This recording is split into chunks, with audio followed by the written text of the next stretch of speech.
Alors qu'elle ne représente que 9% du déficit de l'État, dans la moyenne européenne, même en dessous, eh bien les collectivités locales, c'est 70% de l'investissement en France, dont les 2/3 pour les seules communes de notre pays.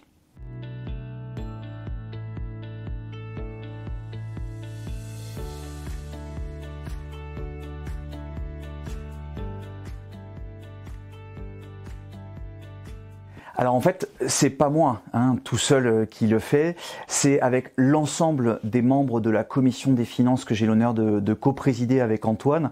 Eh bien, on a souhaité se repencher, malgré des temps d'incertitude gouvernementale, sur finalement ce qui fait l'ADN d'une collectivité locale et d'une commune, c'est-à-dire sa capacité de pouvoir décider de sa fiscalité en rapport avec son territoire et une capacité aussi à être jugée par nos concitoyens sur la bonne gestion. Aujourd'hui, depuis des années, l'État est venu grignoter cette libre administration prévue par les lois de décentralisation en enlevant la CVAE, la taxe d'habitation et tant d'autres. Et aujourd'hui, on s'aperçoit bien que on est au bout d'un système et qu'il va falloir non pas des mesurettes, mais vraiment un grand Big Bang du système, parce que sinon, on a des effets de biais qui sont déjà visibles aujourd'hui. Alors les effets de biais, ils sont, on va dire, de 3 ordres. Le premier, c'est quand même de rappeler qu'au travers de tout ce qu'il s'est déchargé de la fiscalité locale, c'est 50 milliards d'euros qui manquent dans les caisses de l'État chaque année pour avoir supprimé cette ressource fiscale locale, et de rappeler que ce n'est pas parce qu'on a réduit cela qu'on a réduit le déficit de l'État.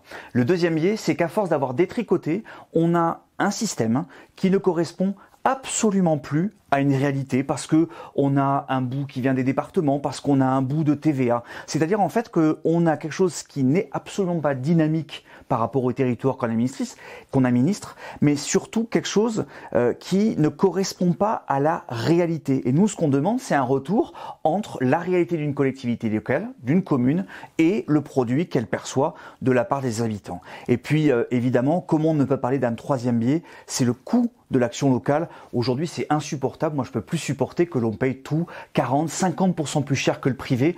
On a un énorme travail à faire sur les normes. En même temps qu'on nous demande des efforts, eh bien, on vient nous rajouter chaque année une norme de plus dans quasiment toutes les activités que l'on a, qui viennent renchérir le coût. C'est-à-dire qu'aujourd'hui, eh bien, on peut faire moins avec moins d'argent. Donc ça peut pas marcher comme ça. Donc ces 3 biais, ils doivent être corrigés, et ça va être aussi les travaux du groupe de travail que l'on va présider pour avancer et faire des propositions concrètes au gouvernement. Alors non, c'est justement l'objectif. On est les champions du monde quasiment, avec 43,2% de prélèvement du PIB. Donc la feuille de route, elle est claire. Comment on peut faire mieux sans peser sur les collectivités locales et évidemment sur le budget de l'État. Aujourd'hui, on est avec un budget qui tangente les 6%. On ne pourra pas se permettre évidemment de tout faire rapidement, mais en tout cas, on est vraiment strictement convaincu qu'en allant chercher des pistes très concrètes, on pourrait à la fois proposer un système qui ne vient pas, et ça sera notre leitmotiv, qui ne vient pas peser sur les ménages, parce qu'aujourd'hui on a des foyers qui sont trop fiscalisés et qui vient redonner de l'oxygène. C'est possible, il faut de la volonté, il faut effectivement diminuer les coûts d'un côté, mais on est convaincu qu'on pourra à la fois augmenter les recettes tout en restant neutre pour le budget d'État, et c'est à ça qu'on va s'atteler dans les prochaines semaines. Alors d'abord, rappeler que si jamais on propose des choses irréalistes, on ne sera pas entendu par le gouvernement. On a besoin effectivement d'être crédible, parce que nous, les décideurs locaux, nous sommes des gens effectivement crédibles.